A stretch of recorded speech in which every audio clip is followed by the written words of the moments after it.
Hey everyone, this is Terry Mitchell with The Voice on Fire Interviews, series number 3. And for those of you who have been following along, you probably know that I get a chance to interview some pretty amazing people that are making differences around either their local community, nationally or internationally.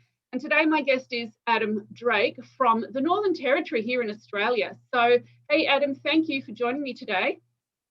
Thanks, Terry. Great to be asked. Excellent. So what we'll be chatting about today is Adam's program called Balanced Choice. And I'll let Adam get into that a little bit later. If you've not been watching these interviews, what I like to do is find people that are making a difference. They're the change agents. They're the individuals that are in our, as Adam's sort of mentioned to me, in our own backyard. And you might feel like you're somebody that can't make a difference, or that there's just too many things going on out in the big world. These interviews are really about showing you that you can make a difference, and it doesn't really matter where you start. The important thing is that you start, make a difference. Just being kind to one person is a start. And I think you'll find that when you take a listen to any of these interviews, you'll discover that there are some pretty amazing people who got started in a pretty amazing way. Adam, I'd love to find out and share with our audience today. Tell us a little bit more about what it is you do, who you do it for, and why you do it. To start with that all-important question, what is it you do? Yeah, thanks, Terry. I run a program called the Balanced Choice program up here in Darwin, the Northern Territory. And yeah, we have expanded over to Adelaide now and over to Queensland and into Alice Springs. But what we do is basically use theatre, fitness and hope theory just to get alongside people who are struggling a bit. The reason why, and this happens a lot of the time with people who set up programs and organisations, is I was struggling too once. And the things that really helped me through, I was an alcoholic. I always tell a story about 7.5 years ago. I was just around the corner here in a place called Cullen Bay under a tree with a blue bag and 3 bottles of wine in it, and basically just burned every good relationship I had at that point. And I was a mess, and there was just something inside me that said, this is it, I can't keep doing this anymore, and to just change. So then I approached Dondale, because Dondale is the youth detention centre up here in Darwin, which was in the media for all the wrong reasons back a long time ago. They're doing some great work now, but they had some major incidents. There was a Royal Commission that came out. They were sad times in the centre, but I was there to be able to work during that time running my program. And I remember, Terry, when I used to drive past Dondale before I even started Balanced Choice, and when I was struggling, I would get this little voice across my head that would say, you need to do something in there. You need to do something in there. And I was like, well, maybe I need to do something in there. So after about the 10th time of driving past, I ended up approaching government, sitting down and having a talk to them about theatre, fitness and hope theory and how we could run a really cool program. And I've built it from there with an amazing staff who do beautiful work, and they're amazing young people. That is amazing. That is really amazing. And I really like how you mentioned that, you were going through your own struggles. And I mentioned that because that's something we were talking off camera earlier about COVID and the stresses and struggles that it has placed upon people. And I know that this particular last 12, 18 months has been really quite challenging for a lot of people. So when you mention your struggles and the intensity of what you were going through, it kind of helps people to realise that you can be going through a struggle, and it can sometimes be the thing you need to kind of kickstart you to go in another direction.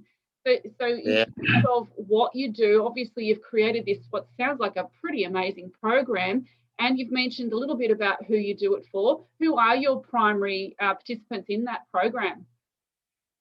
Yeah, well, it ranges now, because it started off as in the youth justice system, Dondale, which is our detention centre here. And after a period of time working alongside corrections and then territory families that took it over, and sitting with government and talking about how we could do this better, realised that it's all well and good to support people when they're in a held environment like a detention centre or a rehabilitation. But they also need that through care. So once they get out, who's going to stay alongside of them? You know, are the programs still in their lives? Are the people that cared for them when they're in there still there for them? And that's what I've been able to build with my staff. And we now support the young people when they get out of detention. We do that through their schools that they go to. We have a hub up here in the Northern Territory through the Yorios, which are our youth outreach officers, who we run the program for. We do preventative work with the little brothers and sisters. Oh, wow. We then connect with Karen Sheldon's group, who also known as Saltbush. They have a bail support program where we run the program. And we also do it for the Future Stars program, which is a pre-employment program. And a lot of the parents of the kids that I'm working with, we're working with. So a lot of people say, you know, it's impossible to see change in people unless you're working with the family. But I always say you've got to earn the right to work with the families. And when the kids come home from Dondale and go, you know what, I did this program and I was smashing out push-ups, and then we do a quote of the day and we talk about life, you see that then the family wants to invest in you through Facebook or whatever, and the relationship starts to build. Yeah. Wow, that is such an incredible story of just recognizing where the opportunity exists to really support people. And I really like how you talk about the fact that, yes, you've got this, for want of a better phrase, a captive audience when people are inside an institution of some kind. And that's, look, yeah, they definitely 100% need the support, and kudos to you for what you're doing. But I really like the fact that you recognise we need to also support people when they transition into the community, so that they can recognise there is a way to break the patterns of behaviour that got them into the perhaps difficult situation in the first instance. And a lot of the time they don't know that they've got patterns of behaviour. And it sounds like you're helping them to recognise all the different ways that they can see the world differently. So that sounds pretty amazing. What drives you to do it? The other thing that drives, and this is the really important part of it, is the kids teach me more than I teach them. The families teach me way more than I teach them. And it's, in some ways, it's just building the confidence in people to understand that each person that you meet is a library and they got something to teach you. And that's why I do what I do, is because when you see people start to gain their voice when they actually have been kept quiet or they haven't found their voice yet, there's nothing more rewarding. Like, as I get older, I'm 45 now, but I've been doing the work for 20 odd years, but balanced choice for 7. But when you see somebody grow past you, when you see somebody find their voice, stand up for what they believe in, it just makes me so proud of them. And that's where the real reward comes. There's one thing, Terry, if people get on the Facebook page or the LinkedIn, you'll see every now and again pictures of me putting people up on my shoulders. And I do a physical balance. It's called the 2 high. But what the 2 high represents is I'm trying to be a strong based, consistent, reliable adult who's going to hold strong and balanced for you, so you can go higher than I've ever been to get a better view that I've never seen. And that symbolises to me what we're trying to do with balanced choice. Wow, that is such there's a lot of power in that, and I totally applaud you for that. And the acknowledgement that I hear you when you say it's so good to see other people find their voice and to discover that they have something within them that is untapped potential. And I created a number of different programs over the last couple of years that have been built around that premise, that you give someone the power to use their own voice, then just the change that comes about in them is phenomenal. And it's just such a reward, as you say. And I really value what it is you're talking about there. Have you seen any particular highlights? Is there one particular, maybe one story that you can share that shows what it's like to be able to recognise your own situation and then transition and see how that then sort of creates a pathway forward? Is there anything that kind of comes to you there? There's so many. The one story that always stands out for me is a young man who was in detention, who had been getting caught up in, a lot of behaviours within the centre. This was back when the centre was really struggling, and there was a riot one night and the school got burnt down, and it was a really horrible time for Dondale and for the young people that were in there. But there was one young man who we'd been working with for a few years, and he showed the agency to go up to the youth justice officers and said, could I get locked back in my cell? I don't want to get caught up in this behaviour. And they actually let him out. The next day he went to court. The judge released him to the Saltbush program. He thrived in the bail support Saltbush program. He's then since then gone out and got an amazing job playing rugby league, doing fantastic. And we're working really hard to have him step alongside Balanced Choice and start working. So the power of that young man to be able to go back into Dondale where he once was and say, I was here once, but I've changed. He's doing me out of a job, which is what it's all about. I was so proud of him. I love him to pieces and regularly catch up with him. And just seeing the change in his life, the agency, but also just that ability to start thinking about what he wants for his future. And that's what Hope Theory is all about, setting those goals and building agency to get there. Yeah. So share a little bit more about what the premise is for Balanced Choice. Now, you've mentioned the 3 principles that are the foundation for it. How did you come to choose those 3 principles? What are those principles represent? And tell us a little bit more about that as part of your program. We talk about it being a wellbeing program that, it's about mind, body and spirit and the link between all of those.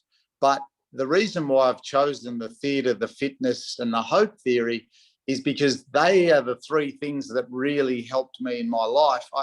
I talk a lot when I do workshops with different, team building workshops and stuff at the hospital and different places about your bookends, your day. What does your day look like? And my bookends, the start of my day, there is the fitness side of it is so important to me because it gets the chemicals in my brain going. I really feel like I get into a good place doing my stretches, my push-ups, my sit-ups. Once I've done my fitness, I then go over and I get creative. Now, my creativity comes out through theatre and performance because it's where I found my voice.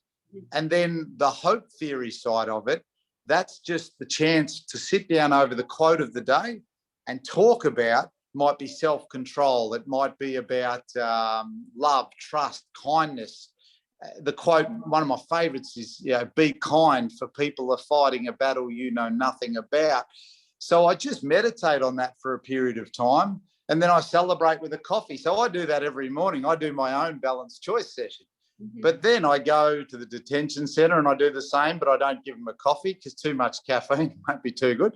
So we bring in some, Gatorades or Powerades or, sugar-free ones, whatever. And we celebrate because I believe to celebrate your success is really important. You also teach through that. You've earned something through that 40 minutes of 300 push-ups, 200 sit-ups, 50 chin-ups, whatever we do that day. Yeah. That's a big number to me, so good on you. I really, really respect what it is that is all about. And in terms of being able to identify the the ideal participants for these programs, I think we were talking off camera about where you've since taken the program, and you've also mentioned during our conversation here that it started out obviously there in Northern Territory with you, and now you've expanded to parts of Australia. How do you know who's going to be an ideal, group to approach for this particular program? What's your short-term, medium-term and long-term goals? How is that unfolding? Yeah, brilliant. So 2022 it'll be national. That's what I've been pushing for the last 5 years. 2025, I'd love it to be international. And it's about building really great people. So we've got 10 staff now at Balanced Choice, and they sit alongside the work until they're at a point where they're really able to run this thing somewhere else, that they've outgrown, me in some ways and what I've passed on to them, and they're way better than I am at it, and then they go off and do it in South Australia and Queensland. But I always say, if a school or any centre is struggling to connect with their kids or whatever, they're the ones I want. They're the ones I love. I always say there's never been a kid that I haven't been able to work with, and it's because I just love them. And sometimes it doesn't matter how good a parent or school you are. There's a point where you kind of outgrow the right to speak into your kid's life because you've been that for so long. So bringing in this other person that's like really different, dreadlocks, weird bloke, but he's kind of cool and does these push-ups and stuff, and it becomes like that cool uncle or that cool auntie who comes over and engages. So it's another person in their life to be able to go to when they might be struggling a bit. And so really that's what I'm trying to build, is amazing adults to be there for people who just need some support to get through tough stuff. Because there's a quote that says, be the person you needed when you were younger. And I always say I just needed a big brother who'd take me to the gym, who'd have the conversations with me that my dad mightn't have with me. And that's what I wanted. So that's what I've tried to create. That is really, really awesome. Yeah, I totally relate to all of that. I mean, many years ago, I was a participant in the Big Sister, Big Brother program here in Victoria, and it was just so heart moving. You know, your heart would fill, and you would just feel it just filled with joy, I suppose, because you could see that these kids that were coming from perhaps less than ideal situations, so, you know, they may have had one or two parents, but the parents were struggling. And even though they may have loved their kids, they were still struggling to do what it was that they think society says you have to do as a parent. And the kids were struggling, and they had some awkwardness about them and all of those other things that you can imagine would be the case. And just giving them that break from, like you say, like the auntie that comes in, or the big sister situation. Someone comes in that's a little different and just gives them a new way of looking at the world. And just the joy that I got out of that, and knowing that somewhere along the line, something that I was able to do, as simple as it was, as I felt it was making a big impact. And I think that's what's really important for anyone that's listening. You can make a big difference with a really simple and small action. You don't, because we have a tendency, I think, and I'm not sure if you'll agree with this, we have a tendency to see the world only through our own eyes, as in, if I have this impact, it's because I did this big thing. You may only do a small thing, but you might not think it's making a difference, but the person receiving it may think it's the biggest thing outside of, you know, the universe, because it depends on their perspective and what they've been used to and what they've experienced overall. And I'm wondering if you've had any sort of insights into that experience where, you know, the feedback you've had from the people that you've helped. Yeah, I can't start to talk about how many beautiful letters I've received, how many beautiful emails. I've got a room just back here which is just full of gifts that I've been given. I always say, if you give of your story and your heart, you better be ready for the tsunami that's going to come back towards you of kindness and love, because that's what happens. The one that really sticks with me is recently I received a letter in the mail from the adult prison where I do some work in the complex behaviour unit. And I just got this letter from a guy who's been in there for about 7 years that I've been working with.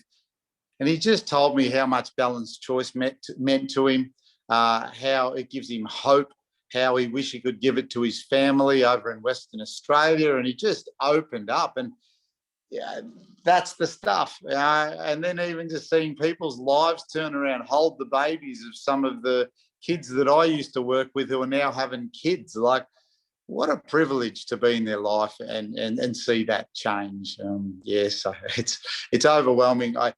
Yes, I get paid for it and I'm doing fine, but it's not about that. To be honest, I get paid in the most amazing way, and it's through these beautiful gestures from other people.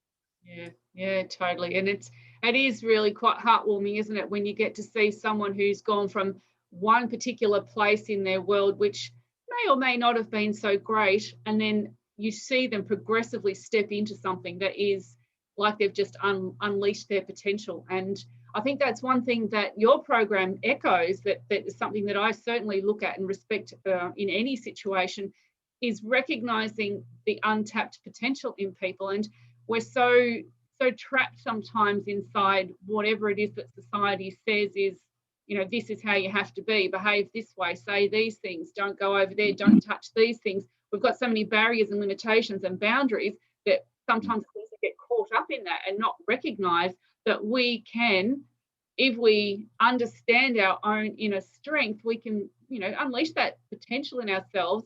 We can make some fabulous change that is just a way forward for many people. And I respect what you're doing. It sounds like you're doing some amazing things.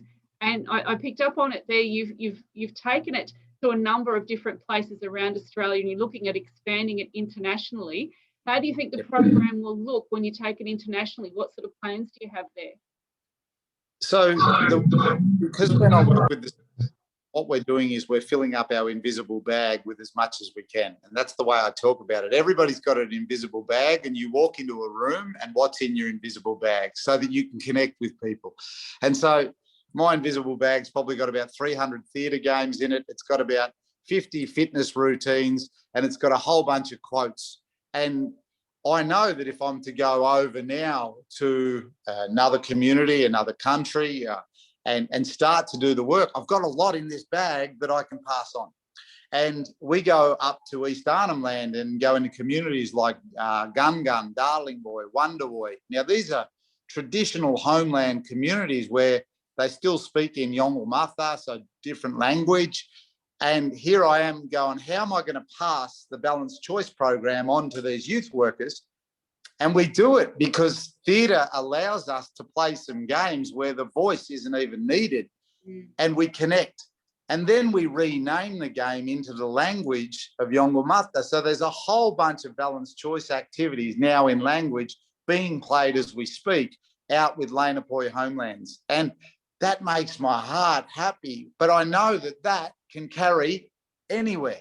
We can hand it to teachers. We can hand it to anybody who's working with young people. And we've just learned some stuff that has helped us connect. So we'd love to give you some stuff that might help, because I know that if I pass that on, guess what's going to come back? More stuff, which is awesome. Wow, that honestly, I can hear your passion, and I can completely understand why you would feel that. I think that is really, really beautiful that you are helping in communities that are often overlooked, or if anything, they are often provided with services that are not necessarily appropriate to what their communities are about. There's a lot of perhaps connecting with them in ways that don't respect who and what the communities are. And I love how you've taken the initiative. You're introducing a program, but in doing so, you're adapting it to them. And I think, as you say, just by doing that, you're showing people that you acknowledge them and that you hear them, and even if it's not through voice, you hear their heart and soul, if anything, and you can take that, as you say, anywhere around the world. And I would honestly believe at this stage, COVID has taught us that there are a lot of communities that are in turmoil, that are hurting, that need that support. So I think, in terms of perhaps your future potential is looking pretty big. I look at my stuff, and I've got a young man, Yanni, who's been with me for close to 4 years now, and he's now the state manager in South Australia.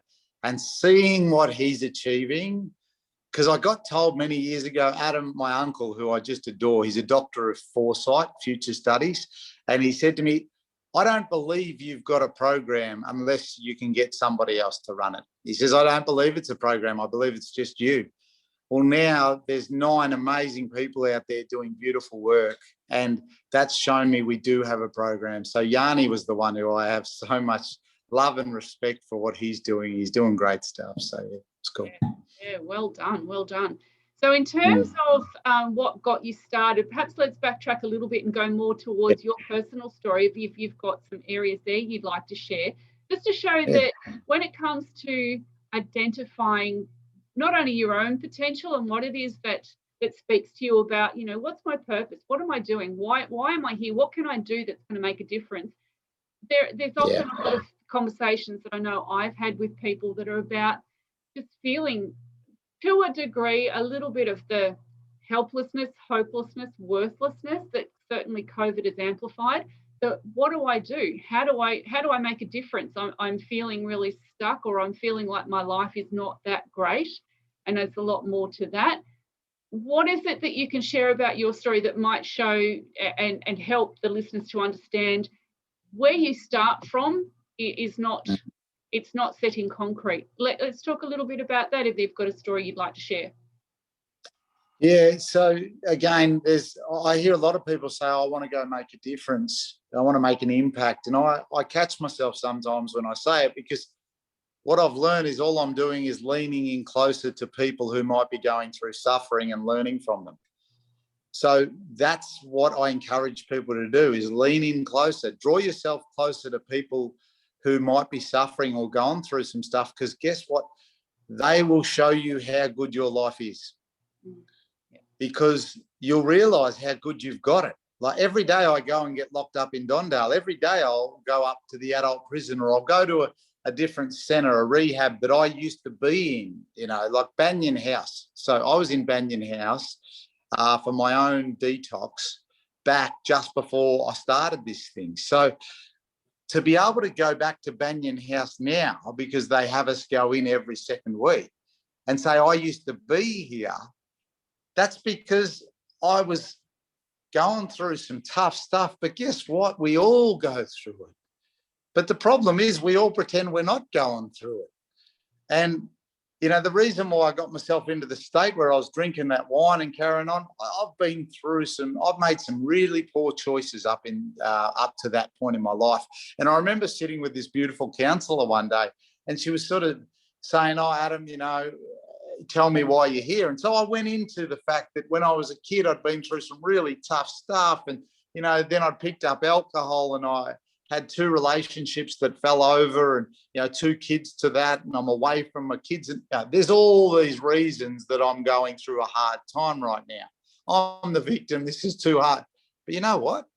She said to me, Adam, when are you actually going to stop waiting for everybody else to save you and save yourself? Wow. There it is. Take ownership of your choices. Take ownership of where you're at. Be a better adult. Step up and be every day. Try to be the best version of yourself. Take that into a room, because I'm Adam, the alcoholic. Back in the old days, I've been involved in some car accidents. I got done for lots of stuff, DUI. I've got a past that is horrible, and I could sit on my couch and cry about it right now. Or am I going to use my story to help free somebody else's story? And so that's why I do what I do. Is I still make heaps of mistakes, but I'm just trying to be better. That's all. Yeah, that's truly empowering. And I applaud you for that, because I think that's one of the biggest challenges that I'm finding. And I'm currently writing a book at the moment about what it means for us to reach into the lives of people, as opposed to going through this meme-based theory of, stay away from the negative people. I don't buy into that. And I mean, there's something that I'm questioning in the current society at the moment, is the concept where people have kind of muddled up the 2 words, negativity and toxicity. And I think that saying, stay away from negative people, they'll drain you, they'll do all these things. And it's like, I get it. Negative people can be a real downer. They can be people that just make you think, oh, gosh, fix yourself up. Come on. They're the people that, as you say, lean into them, find out where they're at, be present with them. You don't have to be their new best friend. You don't have to change their world. They're not asking you to. Or if they are, that's where you step up. As you say, be a responsible adult. Be there. Show some sensitivity and compassion. The toxic people, they're the ones you might want to steer clear of. And I consider the toxic people are the really, truly, despicably evil people that have, there's something so utterly wrong with their state of being that they really can't be helped. And maybe they need some really intense, very professional services in order to help them maybe not be that way anymore. So the everyday person, maybe, yes, stay away from someone that you feel really is so toxic that they're damaging.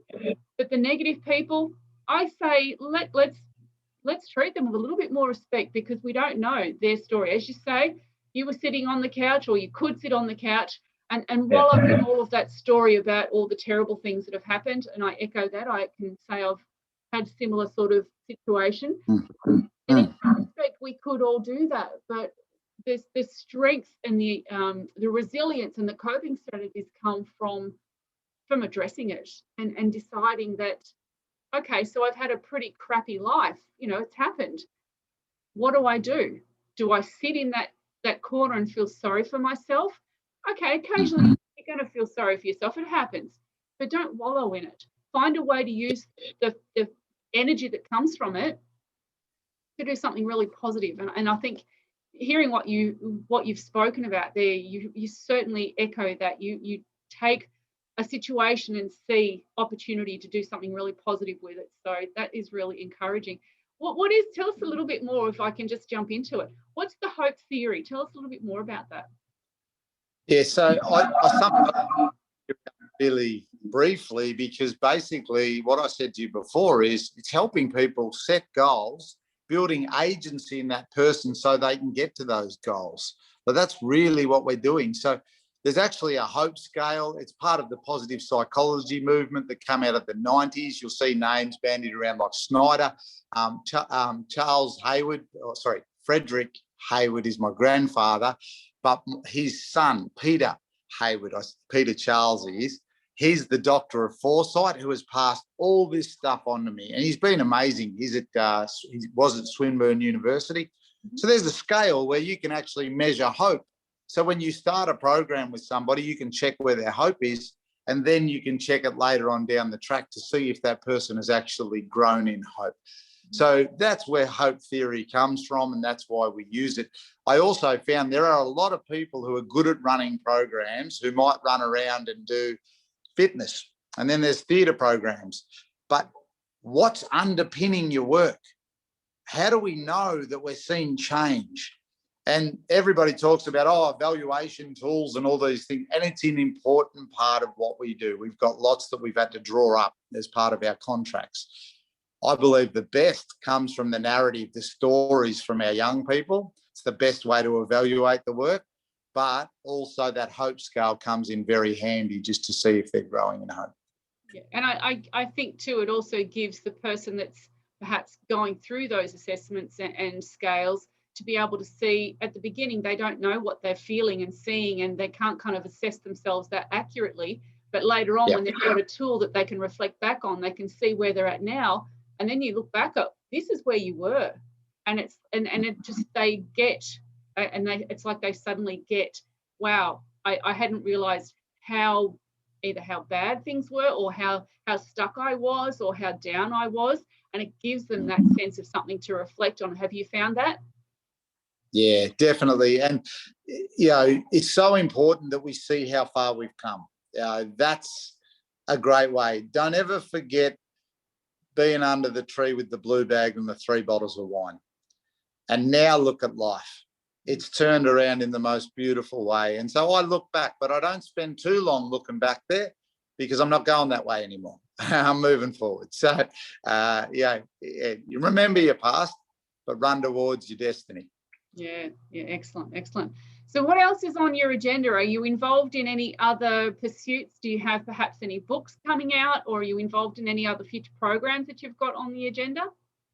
Yeah, I said, when I get old and I can't do the work anymore, I might write the book, or I might do the doctorate, or I might do that stuff. But for now, I've got some serious push-ups to do. So tomorrow I'm trying to break the world record for the most push-ups with 100 pounds on my back in 1 minute. The world record's 49, and in practice I've been able to do 54. And so the reason I do that, and the reason why I went on Ninja Warrior and fell in the water straight away, and the reason I do these things is, well, the kids are seeing me still chasing my goals. So if I'm living hope theory in front of them, it's a heck of a lot easier to understand it that way than if I just sprout a whole lot of words. So I'm setting goals, I'm building agency, I'm training hard, so that those kids might go, well, if Adam can break the world record for those push-ups, I might be able to get out of here and go well. And that's my hope.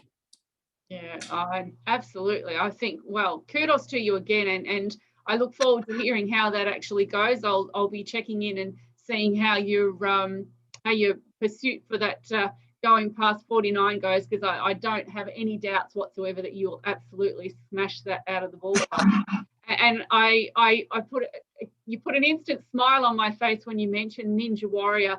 I saw Ninja Warrior when it first aired on Australian television, and I had only just myself been in a car accident. So at that time, I thought I was going to recover and everything would be fine and the world would just go back to me being the gung-ho kind of exercise personality that I was.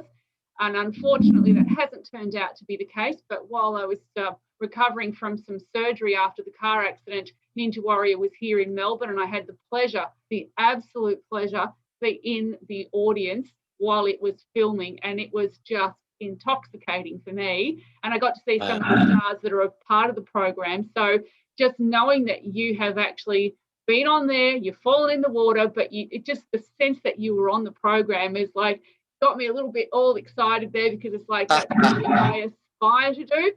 Unfortunately, I may not be able to now. It depends on whether I can make this recovery happen. It's been a little prolonged, but it hasn't stopped me from wanting to think, well, if maybe it may not be Ninja Warrior for me now, but maybe it'll be something else.